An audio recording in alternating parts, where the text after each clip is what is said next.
Evergreen is a sort of reboot of the beloved modern classic photosynthesis, a game where you grow trees and trees cast shadows that affects the availability of light to other trees, and that managing light and shadow, very zen, is a major mechanic in the game.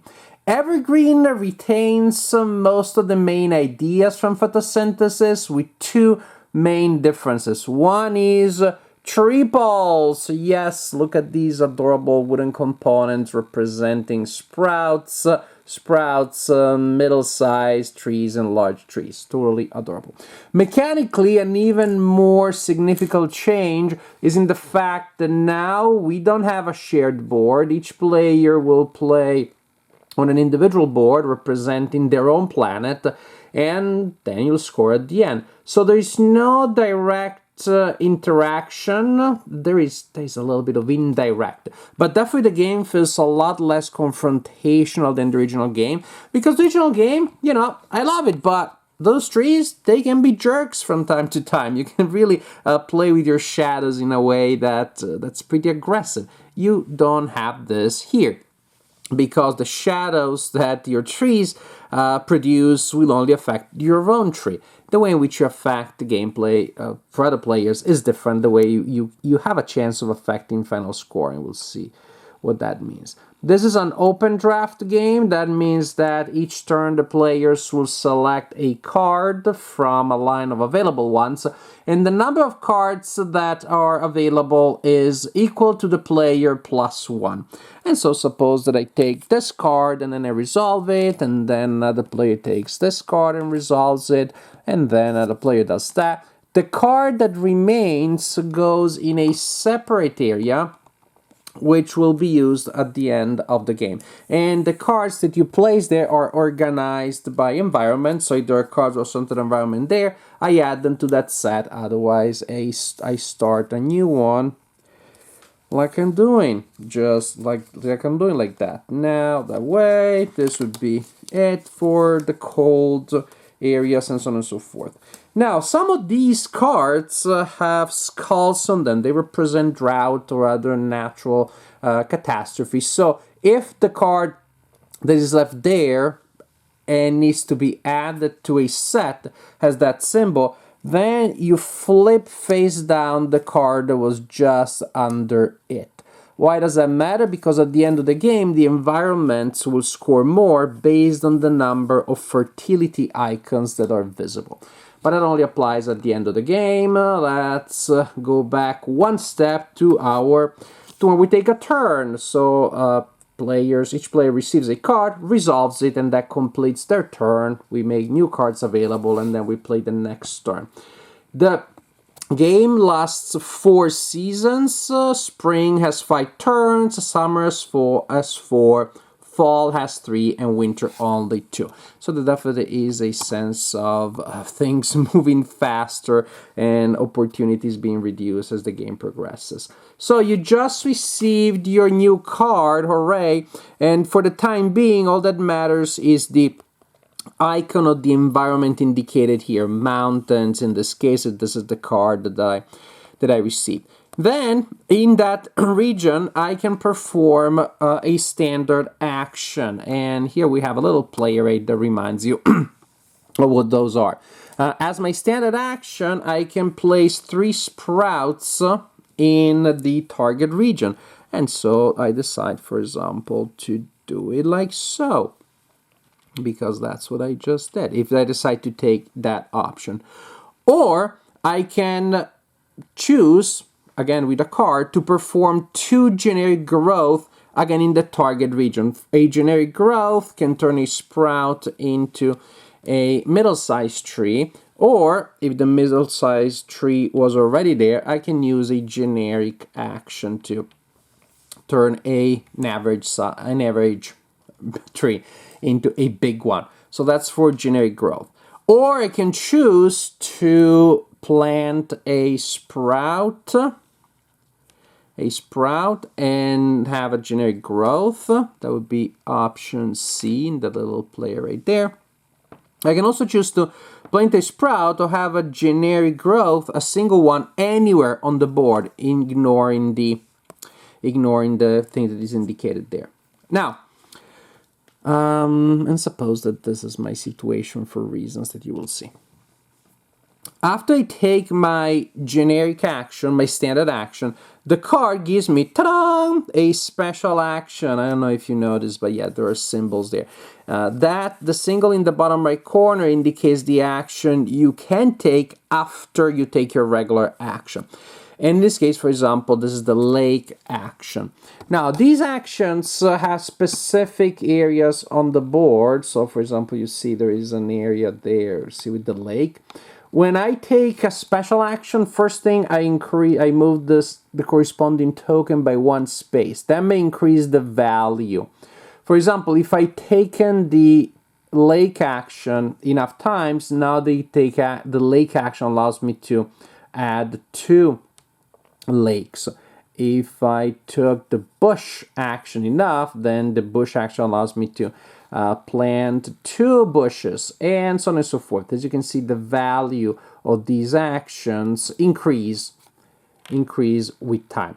We kind of sort of balances a little bit from the fact that saying winter you only have 2 turns, but if you have that special action, that may allow you to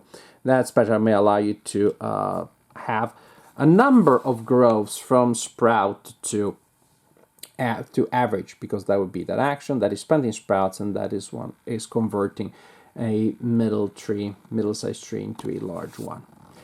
And that one that you see there, that action there, that simply is victory points. So first you move the marker, and then you immediately score the corresponding number of victory points. Some of those actions, again, some are very similar to the generic growth, but a little more targeted. Some say the lake, I get to place a lake anywhere I want, and then I can perform 2 generic growths in up to 2 areas orthogonally adjacent to the lake that I just placed. The bush doesn't do anything as you place it, but it may be important later because we score largest forest, and you count largest forest only when bushes and trees of any side are adjacent orthogonally. So by placing that bush, now I have a large forest. My largest forest is of 3. Without the bush, you would be, well, they were all independent and separated. So we play a number of turns, which depends on the season, and then we score 2 things at the end of each season. First, the light. The light, simply put, we look at the sun, and where the sun is. In spring, it is up there, and then in the summer, it will be there, and then it moves down here, and then it moves there for the last round. And you imagine, of course, that producing light. Each middle-sized tree that receives light scores you 1 point. Each large tree that receives light scores you 1 point. And here's when players who play photosynthesis may recognize the mechanics, such as a small tree does not block light for a large tree behind it.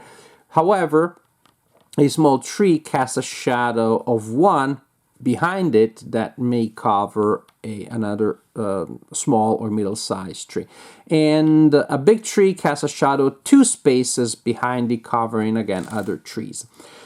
Again, bushes don't count when we are considering light. So first we score light points, and then we score our largest forest, which is 1 point per tree of any size and bush, all connected in a single orthogonally adjacent group. There'll be 1, 2, 3, 4, 5, 6, 7 for me. So I score points for light, I score points for forest, and then we start the next round. At the end of the game, at the end of the last season, we performed that as normal, but then also we have final scoring, which is based on, remember that? Remember that one? Booyah. We look at those cards that have been left behind during the game. Each large tree, large only, in a specific environment scores a number of points equal to the fertility icons that are visible for that environment. So right now, if I'm scoring, this is my score at the end of the game, these two trees are worth 2 victory points each. And this tree, which I totally already had that, I totally didn't cheat there, it just fell off for undisclosed reasons. In that environment, that is worth 3 victory points because that is the number of fertility icons visible for that environment. Consider points from all sources, and at the end of the game, the player with the highest score wins the game. I really like photosynthesis, but if there is one thing that may not be for everybody, is the surprising degree of confrontation that there can be as you're playing with your shadows and literally outshadowing somebody else and using those to be a little bit mean. Yeah, I guess trees can be jerks also. So I really like this more peaceful, puzzle-oriented reimagining of the game, in which you have your own planet, and now it's your own puzzle, and the shadows can only hurt your own trees. So you have, of course, to figure out the patterns and how to change things so that you can score a lot of light points in the 4 seasons, depending on things are and go. So it's a nice, interesting puzzle there. The fact that everybody has their own board also means that the game is very solitaire friendly. The solitaire variant is pretty simple. There is a mechanic that removes a card from the offer every time, so that simulates somebody else removing a card, which will alter which cards go in the final scoring and of course which cards are available to you. But of course, if that's all that the AI does, then you know that in real life also the other opponents don't have a direct way of influencing what happens on your board. It's more about your puzzle. This being said, is not fully solitaire multiplayer solo, because taking a look at other people's boards and seeing that there's a certain area that in which they have a lot of big trees, well, they will want to be careful about what cards are left out there, because a certain card may lower the value of the area in which they have a lot of big trees. And the same for you, of course. I don't want them to mess up the mountains if that is where I have a lot of big trees and a lot of fertility icons in the area that determines the value during final scoring. So, there are ways in which you can influence the value of other players' boards, but again, it doesn't feel too direct or too confrontational, because if you're doing it just for a specific way, if you get out of your way just to reduce that thing, then probably you are not building your own scoring engine, and that is not a great idea either. So, it's not fully multiplayer, not fully multiplayer solo, which is why the solo version, you're missing that element of figuring out how to affect final scoring, but it's very similar to the experience. What I'm trying to say is that it really has a nice balance, because it works as a solitaire game, although it's not exactly the same as the multiplayer. As a multiplayer, has a strong emphasis on your own development while allowing you some interaction that the players may enjoy, but again, it doesn't feel quite as mean as in the other game.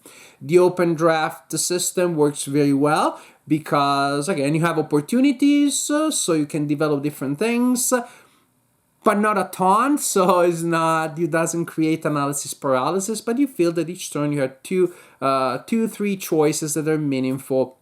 And then, of course, you can still choose how to use them on your board. You got the standard action, the special action, try to build an engine, so you really got a lot of lakes, or a lot of that kind of growth at the end of the game. There is just a nice Goldilocks area here in which you have enough agency and enough decisions that the game is exciting and interesting, and you feel the good strategy and good gameplay pay off, but not too many of these options that the game become fiddly or cumbersome. So overall, I'm very, very happy with Evergreen. The production also looks really delightful. So I'm super happy with Evergreen. This may just be one of the best light games that I played in quite a while. Really a lot of fun, both multiplayer and solo.